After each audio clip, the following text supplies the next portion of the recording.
शुरू होके देखो।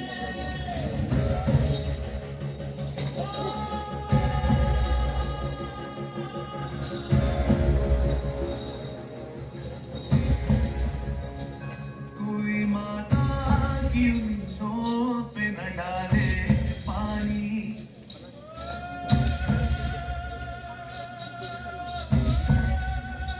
इसको आपके सामने रखो। कोई माता की सामने उम्मीदों पे न डाले पानी, जिंदगी भर तो हमें बेच के डाले पानी, जिंदगी भर तो हमें भेज के डाले पानी।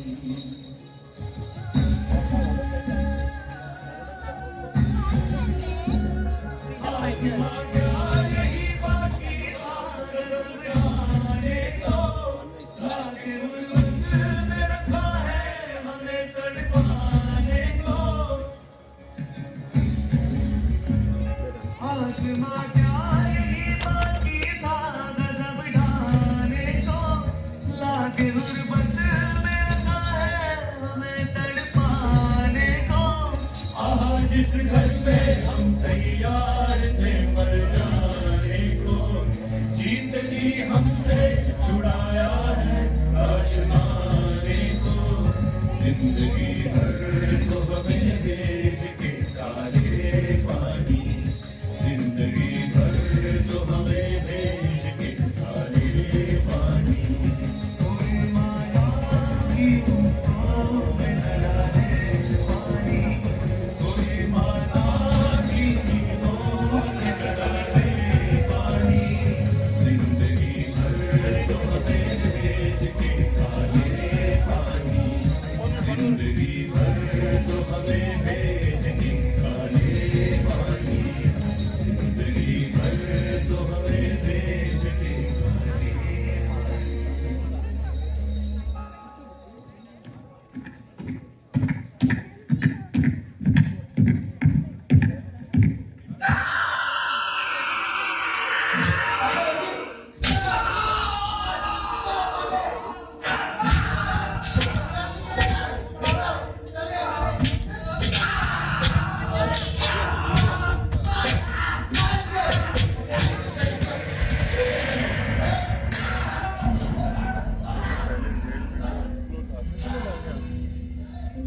अब भी मौजूद है जुल्मों की निशानी लोगों, दरो दीवार पे लिखी है कहानी लोगों। कहां से शुरू करूं ये कहानी? जुल्म सितम की ये दास्तां, आजादी के परवानों की वीरता और त्याग की गाथा।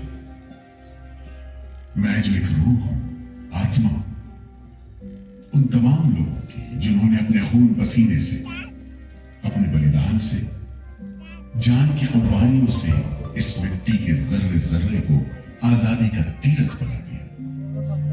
मैं गवाह हूं उस जुल्म का जो यहां आदम के बेटों ने आदम के बेटों पर बेरहमी से डाले। सदियों से मैं इसी जगह मौजूद हूं। मेरे सीने में दफन है वो सारी कहानियां जिन्होंने इन हरे भरे खूबसूरत टापुओं को वो खौफनाक नाम दिया, काला पानी।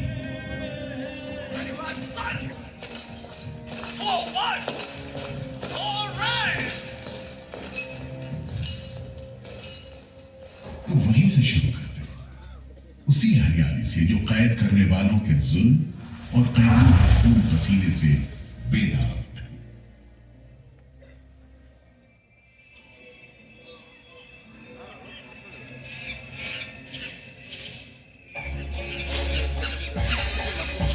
कहते हैं अंडमान द्वीप समूह का नाम रामायण के प्रतापी वानर देवता अंडमान यानी हनुमान के नाम पर रखा गया था।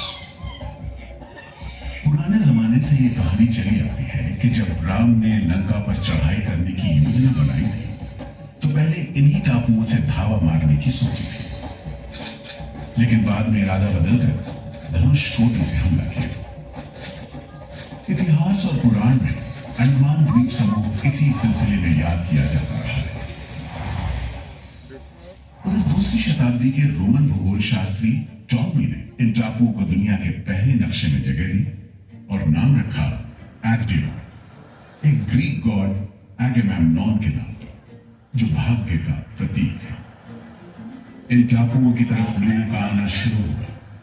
धर्म प्रचारक, लुटेरे, बागी, मल्ला, किस्मत आजमाने को निकले जहाजी, हर तरह के लोग यहां आते रहे। 18वीं सदी के अंत में ईस्ट इंडिया कंपनी ने इन टापुओं पर एक बस्ती कायम करने की कोशिश की और यहां लेफ्टिनेंट आर्चिबोल्ड ब्लेयर को भेजा, मगर यह कोशिश नाकाम रही और अगले 60-70 बरस तक किसी ने इन टापुओं की सुध नहीं ली।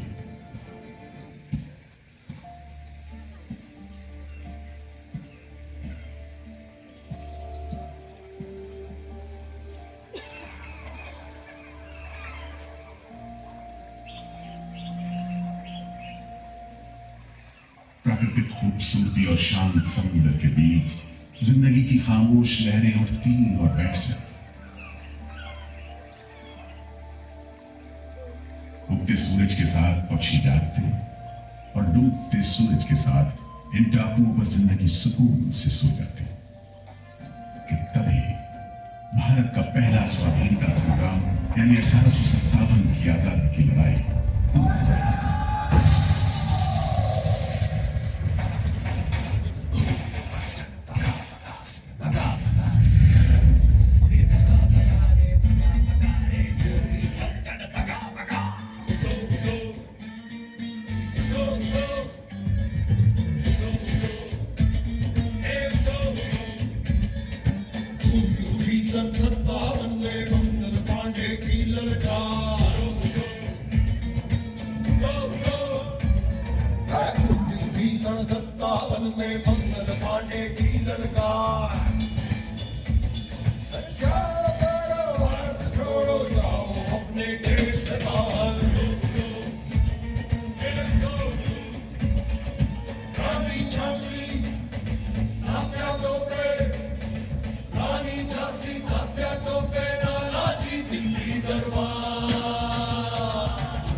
जल्द ही बगावत की लपटों की तपिश शांत पड़े अंडमान द्वीप समूह पर पड़ने वाली थी। आजादी के मतवालों को सबक सिखाने के लिए फिरंगी सरकार ने 15 जनवरी 1858 को पूरे के पूरे अंडमान द्वीप समूह को एक कैद खाने में बदलने का फैसला किया।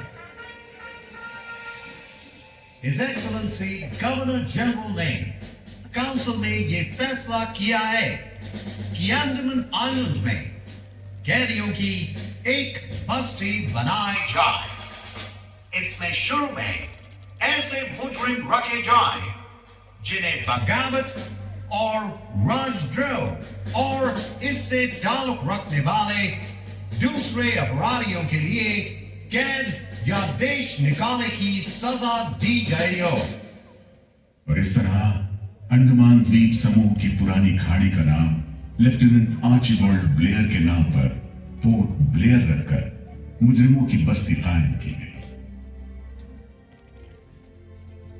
सन 57 के वीरों के नक्शे कदम पर कुछ ही साल बाद अंडमान की धरती पर पैर रखे वहाबी आंदोलन के राजनीतिक बंदी हुए। 1860 से 1872 के बीच बहुत से वहाबी आंदोलनकारी अंडमान भेजे गए। सरहदी सूबे का रहने वाला एक पठान शेर अली आफरीदी भी अंडमान में उस समय उम्र कैद की सजा काट रहा था और अंग्रेजों से बदला लेने के लिए मौके की तलाश में था।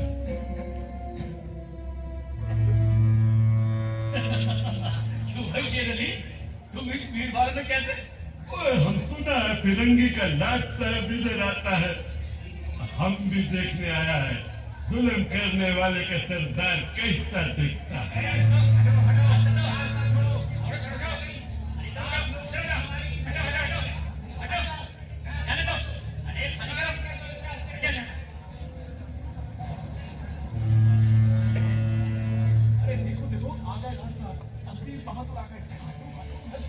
मिस्टर बर्ड, मैं सोचता हूँ कि इस खूबसूरती के बीच रहने के लिए प्रिजनर होना भी मैं एक्सेप्ट कर लेता।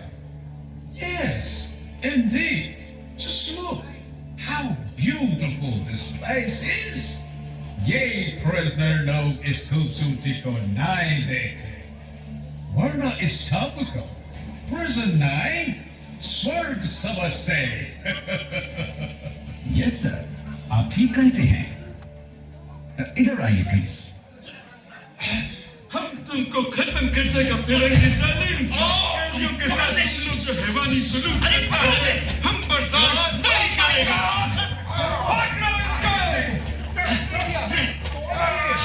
ये शेर अली है, सजा याफ्ता कैदी, सजा में रियायत पाकर नाई की दुकान चलाता है। जैसा कि होना था, शेर अली को फांसी हो गई।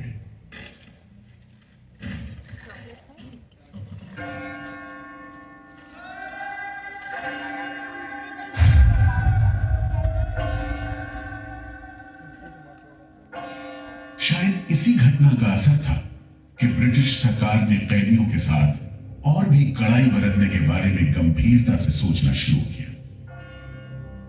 नतीजे के तौर पर सन 1896 में पोर्ट ब्लेयर की खौफनाक सेलुलर जेल का काम चीफ कमिश्नर केविन और इंजीनियर मैक्विन की निगरानी में शुरू हुआ। यूरेनस मैक्विन, आपकी जांच पूरी हो गई? यस सर, हमने पूरा टापू का मुआयना कर लिया है।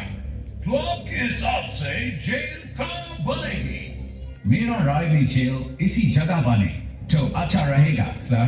इस पहाड़ी पर?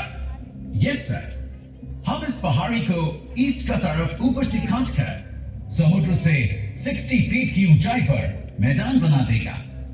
इससे दो फायदा होगा, जेल के लिए जगह निकलेगा और पहाड़ी काटने से जो मिट्टी निकलेगा उससे हम नीचे का दलदल को भरकर ऑफिसर्स के लिए टेनिस एंड क्रिकेट खेलने का मैदान, इवन जिमखाना क्लब भी बना सकता सर। तय हुआ कि 5 लाख रुपए की लागत से पोर्ट ब्लेयर की इस पहाड़ी पर जेल बनेगा। फॉरेन कारीगरों के अलावा 600 कैदियों को काम पर लगा दिया गया।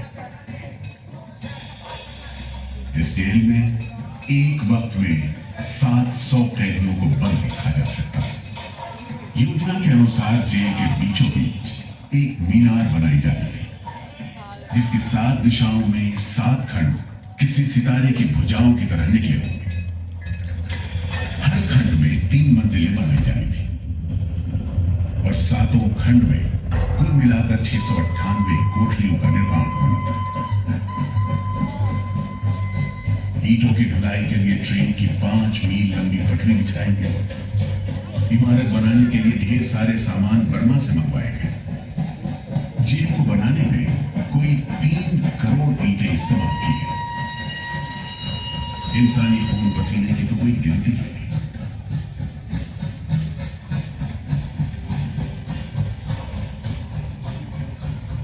सुबह, दोपहर, शाम, रात घंटे चलते रहे और काम होता रहा। दीवारें उठनी शुरू हो गई। आखिरकार 10 साल बाद सन 1906 में यह विशालकाय जेल तैयार हुई और यहीं से अंडमान के इतिहास का सबसे काला दौर शुरू हुआ।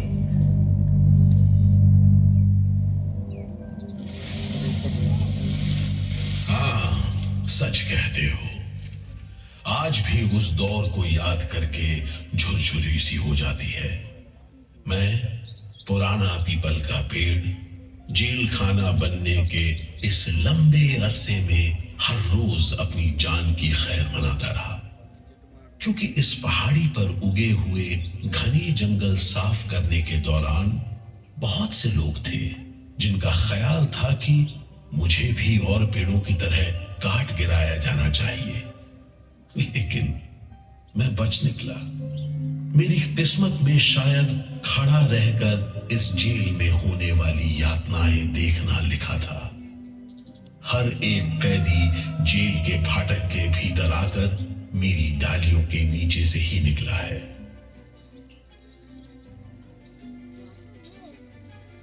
जैसे जैसे अंग्रेजी शासन के खिलाफ आजादी की मांग तेज हुई, ब्रिटिश सरकार ने सेलुलर जेल के फाटक हर छोटी बड़ी बात के लिए खोलने शुरू कर दिए। किसी ने पर्चा निकाला तो अंडमान जेल, किसी ने लेख लिखा तो अंडमान जेल। लेकिन जब आजादी की लौ दिल में चल रही हो तो लोगों को कब तक रोका जा सकता है? 20वीं सदी शुरू होते होते फिरंगी सरकार के खिलाफ जंग में तेजी आ गई। अलीपुर षड्यंत्र कांड, चटगांव डकैती कांड, काकोरी कांड, लाहौरी बम कांड, मोपला विद्रोह, नासिक षड्यंत्र, कितने मामले गिनवाएं, ये सूची लंबी है। लिहाजा एक नए किस्म के अभियुक्तों ने अंडमान की सेल्युलर जेल में कदम रखा। ये नई किस्म थी क्रांतिकारियों की। क्या शानदार लोग थे, मस्ती में झूमते गीत गाते जेल में कदम रख रहे थे, मानो जेल नहीं मंदिर जा रहे हो। आजादी के ये परवाने देश के कोने कोने से आए थे। सरफरोशी की तमन्ना अब हमारे दिल में है, देखना है जोर कितना बाजुए कातिल में है। वक्त आने दे बता देंगे तुझे आसमां, हम अभी से क्या बताएं, क्या हमारे दिल में है। सोहन सिंह भटना हाजिर। मोतीलाल वर्मा हाजिर। पंडित परमानंद शास्त्री हाजिर है। बटुकेश्वर दत्त हाजिर। सचिंद्र नाथ सान्याल हाजिर। उल्लासकर दत्त हाजिर। पृथ्वी सिंह आजाद, पृथ्वी सिंह आजाद हाजिर। हर आदमी के दिल में स्वाधीनता की लौ जल रही थी। इस जोत को बुझाने का काम ब्रिटिश सरकार ने जिस अफसर को सौंपा वो था सेल्युलर जेल का जेलर डेविड बेरी। जमादार। जी हुजूर। मैं आप कैदी लोग आया। जी सरकार, सभी लाइन से खड़े हैं। ठीक है, सुनो, इनसे कह दो कि इस जगह पर हम शेर को पालतू बनाता है। तुम जेल का दीवार देखता है, जानता है इसको इतना नीचे क्यों बनाया? इधर से कोई भागने को नहीं सकता। यह सब तरफ 1000 माइल्स तक पानी है और ऊपर खुदा है, और तुम हमको देखता है? हम इधर का खुदा है, डेविड बेरी। Get it? इस तरह कैदियों से फंसा गंदी सीलन भरी बदबूदार हवा में कैदियों का बंदी जीवन शुरू होता है। बेड़ियों की आवाज, वार्डनों की गाली गलौज और मार खाते कैदियों की चीख पुकार से गूंजते कोठरियों का दम घुटन माहौल कड़े से कड़े इंसान को तोड़ने के लिए काफी था।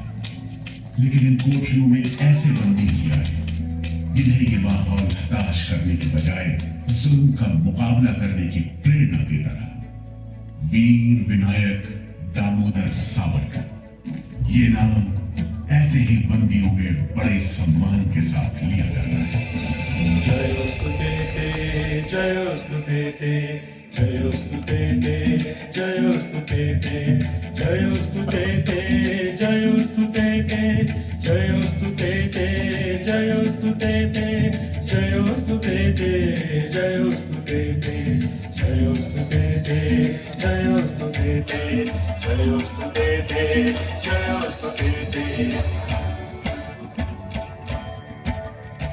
श्रीमहर मंगले शिवस्मरे शुभरे श्रीमहर मंगले शिवस्मरे शुभरे स्वतंत्रते भगवती पामहं यशोदां वन्दे जयोस्तु ते जयोस्तु ते जयोस्तु ते जयोस्तु ते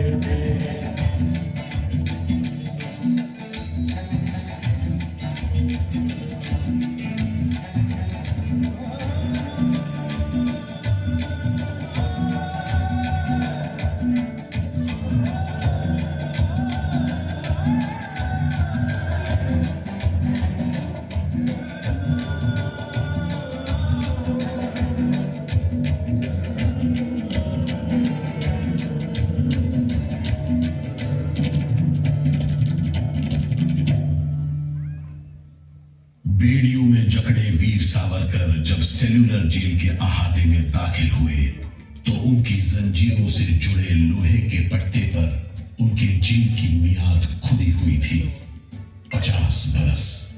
24 दिसंबर 1910 से 30 दिसंबर 1960 तक। विल सावरकर, तुमको 2 बार का उम्र कैद का सजा मिला है। 50 बरस बाद सरकार तुमको छोड़ देगा। मिस्टर बेरी, तुम्हें विश्वास है कि तुम और तुम्हारी सरकार 50 बरस यहां रह पाएगी? सावरकर को इस बात में रत्ती भर भी शक नहीं था कि आजादी की जो लपटें हिंदुस्तानियों के मन में धड़क रही हैं, उन्हें अंग्रेज अब बुझा नहीं सकेंगे और जल्द ही उन्हें जाना होगा। इसी प्रबल विश्वास के बल पर सावरकर 10 बरस लंबा अरसा सेल्यूलर जेल की एक ही कोठरी में रह सके। उन्हें बहुत ही खतरनाक कैदी करार देते हुए इतने कड़े पहरे में रखा गया था कि उनके भाई गणेश को 2 बरस तक पता भी नहीं चला कि वीर सावरकर उनके ही नक्श कदम पर चलते हुए सेल्यूलर जेल आ पहुंचे, जहां बरसों की तकलीफ है, जेलर के जुल्म है, कड़ी मेहनत और नितांत अकेलापन है, जहां जिंदगी 13 फुट लंबी और 7 फुट चौड़ी कोठरी में सिमट कर रह जाती है।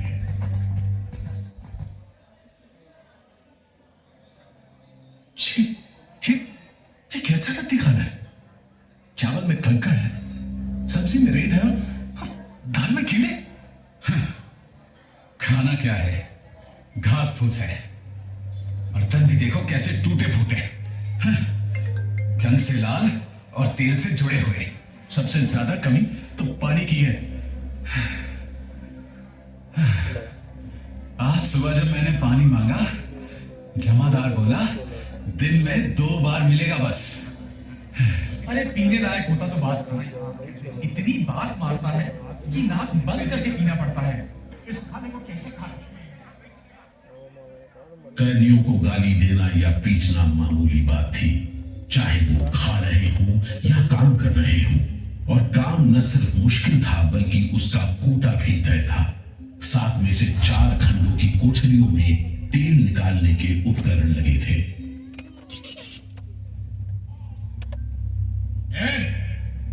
भूषण, सुधीर, हेमचंद, तुम लोग इधर चलो। नारियल के बोरे उठाओ। हर बोरे में है 25 सेर नारियल। इन्हें पहुंचाओ तीसरी मंजिल पर। शाम तक हर आदमी को 30 पाउंड तेल निकालना है, समझे? हम इतना तेल कैसे निकालेंगे? वो मशीनें तो हाथ से चलानी पड़ती हैं। जबान मत लड़ाओ बदमाश। जो हाथ बम पिस्तौल चलाते हैं वो मशीन नहीं चला सकते। चलो जल्दी करो, भाग कर जाओ और काम करो।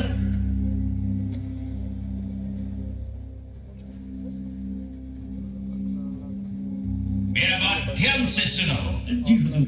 जो आदमी काम नहीं करे उसको पेट लगाओ। जी हुजूर। समझा? जी। सजा दो, कोई छूट नहीं दो। जी। कोटा पूरा कराओ। जी। लेकिन तमाम मारपीट और गाली गलौज के बावजूद यदि कैदी काम पूरा न कर पाते तब जो सजा मिलती वो किसी की भी हिम्मत तोड़ने के लिए काफी थी। जमादार। जी हुजूर। इसको 2 दिन तक टाट का वर्दी पहनाओ। कल से इसका गाना बंद। जी। सिर्फ 2 कप कंजी दो। जी हुजूर। ये पहला बार काम नहीं पूरा किया। जी।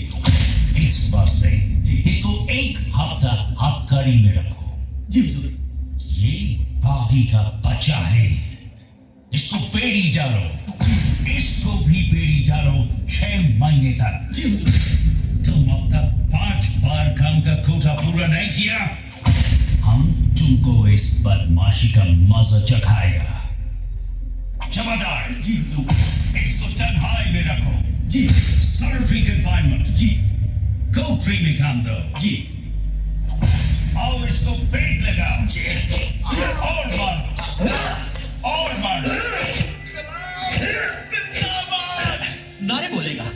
बोल नारे, बोल, बोल नारे, बोल, बोल नारे, जितनी ताकत है बोल नारे।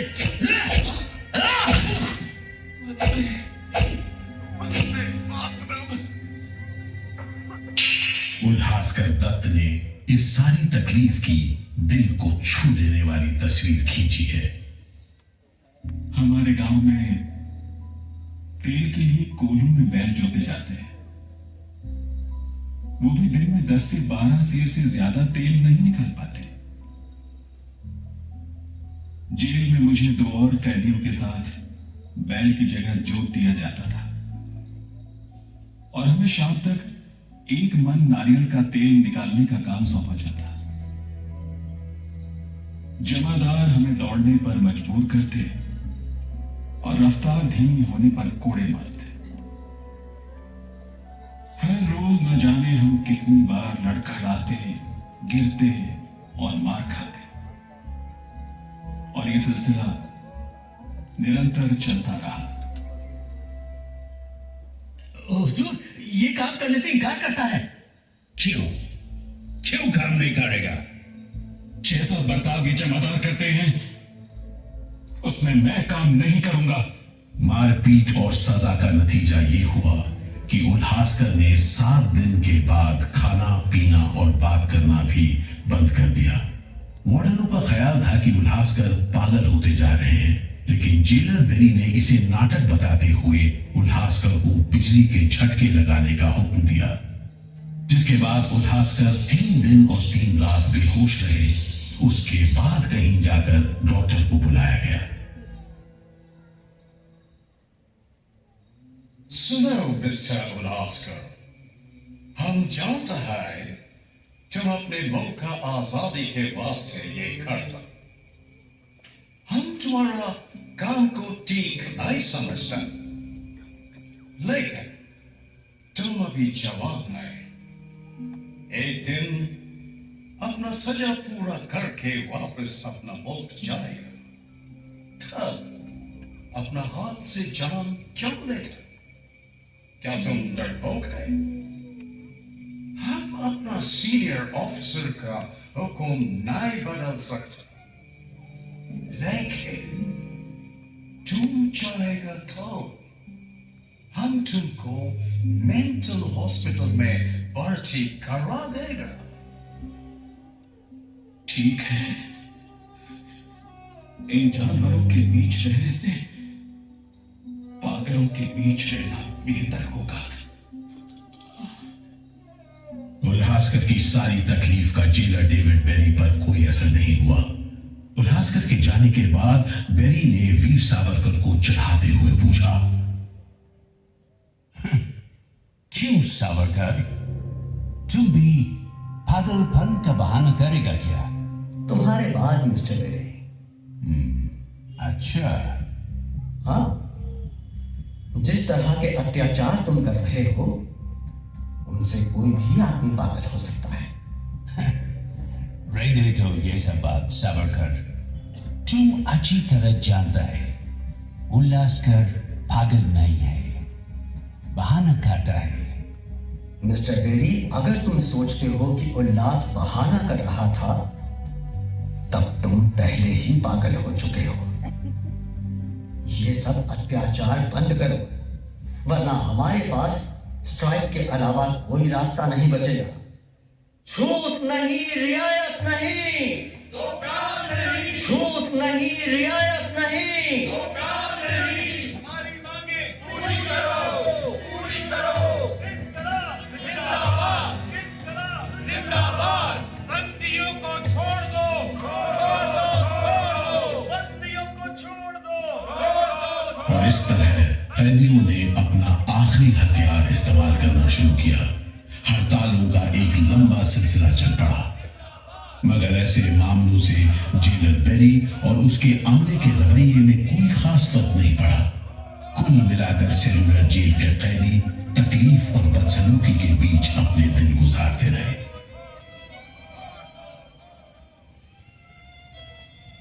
मगर एक सुख का स्मरण ना करना नाइंसाफी होगी। वो सुख था बुलबुलों की चहक, उनका मधुर स्वर, उनके झुंड कल कल करते नारियल के टुकड़ों पर टूट पड़ते।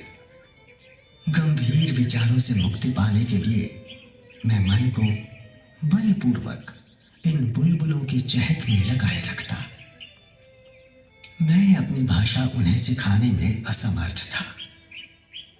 यदि सिखा पाता तो मैं उन्हें देश प्रेम के गीत सिखा देता, ताकि अगर कोई मेरी कोठरी खोजता हुआ आए तो लोग कहें कि जिसके सामने बुलबुल देश प्रेम के गीत गा रही हो वही सावरकर की कोठरी है।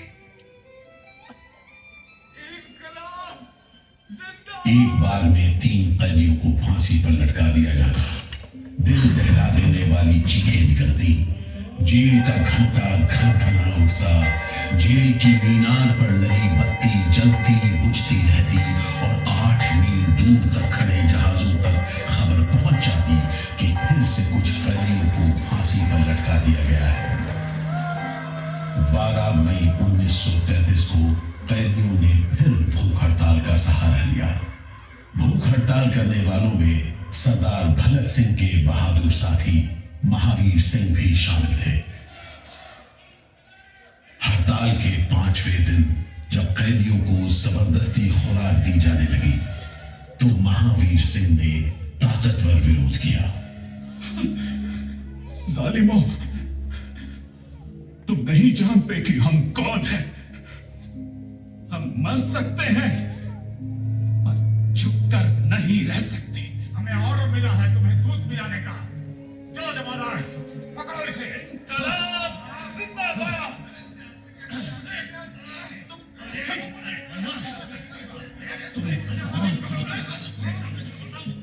हम जबरदस्ती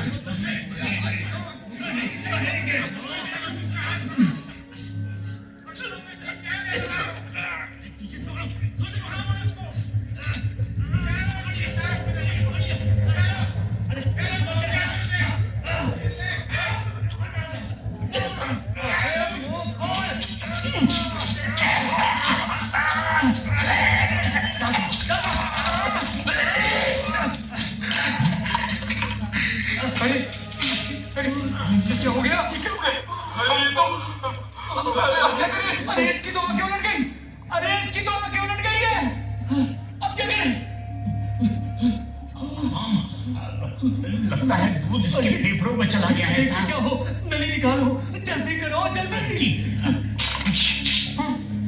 इसकी तो सांस बंद हो गई, अब क्या होगा? होगा क्या? लाश को गुपचुप ठिकाने लगा दो, किसी को कान कान खबर ना हो। मैं तो कहता हूँ साहब, इसकी लाश को बोरे में डालकर पत्थर से बांधकर समंदर में बहा दीजिए। किस्सा खत्म। चलो, फिर ऐसा ही करो, झटपट ले जाओ उसे, झटपट ले जाओ। लेकिन ये खबर छिपी नहीं रह सकी। जब लोगों को पता चला तो देश भर में विरोध की भीषण लहर फैल गई।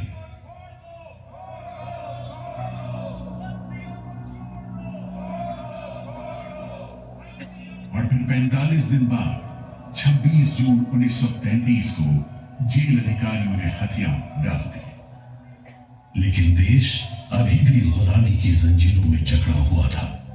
इन्हीं हालात में सन 1937 के संवैधानिक सुधार लागू किए गए और कांग्रेस ने अनेक प्रांतों में मंत्रिमंडल कायम किए। स्वाधीनता की तरफ बढ़ते कदमों में तेजी लाने के लिए अंडमान के सेलुलर जेल के बंदियों ने भी आवाज बुलंद की। बंदियों की रिहाई, स्वदेश वापसी और राजनीतिक बंदियों के लिए बेहतर सुविधाएं हासिल करने की मांग को लेकर 24 जुलाई 1937 को सेलुलर जेल के कैदियों ने सामूहिक अनशन शुरू किया।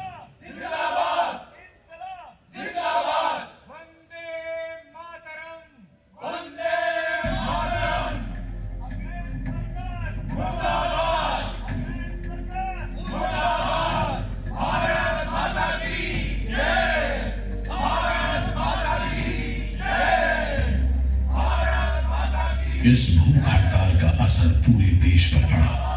जगह जगह कैदियों के समर्थन में आंदोलन होने लगे। सारे देश के राजनीतिक बंदियों ने अनशन शुरू कर दिया।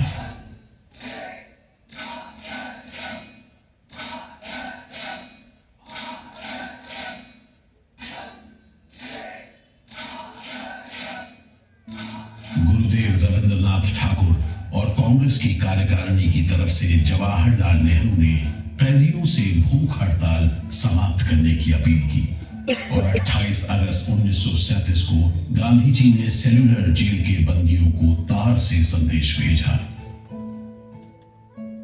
मैं गुरुदेव रविंद्रनाथ टैगोर और वर्किंग कमेटी की राय में अपनी अपील भी जोड़ना चाहता हूं। आप सब हड़ताल वापस ले लें और हम पर भरोसा रखें। हम आपको राहत दिलाने के लिए पूरी कोशिश कर रहे हैं।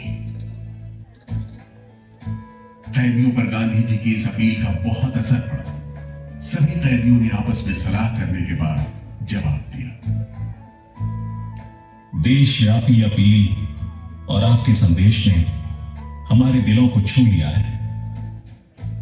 हम इस भरोसे पर भूख हड़ताल मुलतवी कर रहे हैं कि सारे देश ने हमारी मांगों और हमारे उद्देश्य को अपना बना लिया है।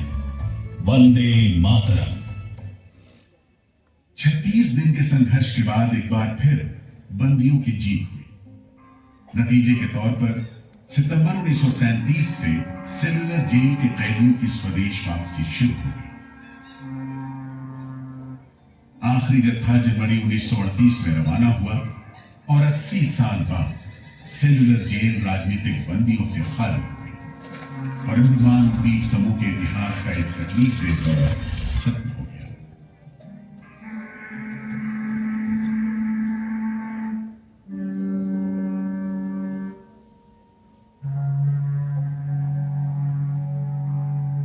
मगर एक और जालिम दौर शुरू होने वाला था।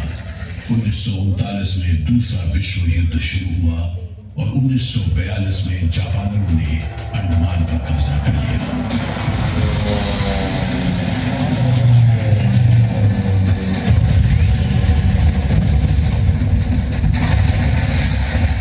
हालांकि अंडमान पर जापानियों का कब्जा सिर्फ 3 साल रहा, लेकिन इस अरसे में ही उन्होंने काफी जुल्म किया। हर आदमी उनकी नजर में अंग्रेजों का जासूस था। हर रोज खेतों से, दूर दराज के गांव देहात से दसियों लोग पकड़े जाते और मौत के घाट उतार दिए जाते। बहुत से लोग तो खाने की कमी के कारण जहाज पर लाद कर दूर समंदर में फेंक दिए।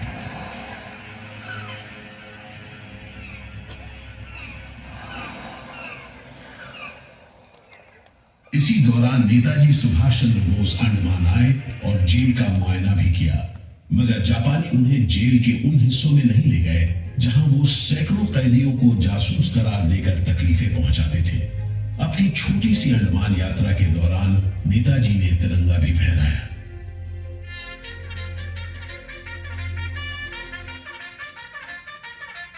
अगस्त 1945 में दूसरा महायुद्ध समाप्त हुआ और 3 साल 6 महीने 15 दिन के कब्जे के बाद अक्टूबर 1945 में अंडमान की जापानी छावनी ने अंग्रेजों के आगे हथियार डाल दिए।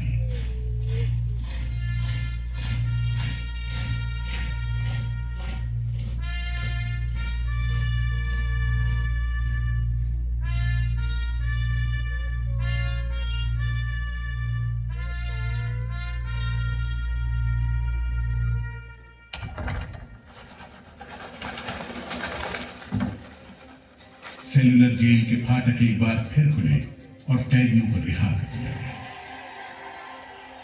इसके बाद 2 साल के अंदर अंदर भारत में ब्रिटिश सरकार का शासन खत्म हो गया।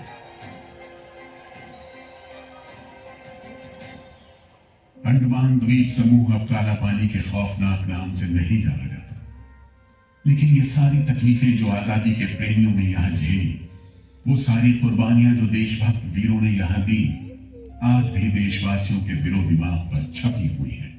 इसीलिए अंडमान के भूतपूर्व राजनीतिक बंदियों के भातृत्व मंडल की इच्छा को स्वीकार करते हुए भारत सरकार ने 30 अप्रैल 1969 को घोषणा की कि सेलुलर जेल को राष्ट्रीय स्मारक के रूप में सुरक्षित रखा जाएगा। भारत की आजादी के दीवानों ने जो अमानवीय यातनाएं इस कारागार में सही, ताकि भारतवर्ष आजादी की उन्मुक्त हवाओं में सांस ले सके, उन बलिदानों को आने वाली पीढ़ियां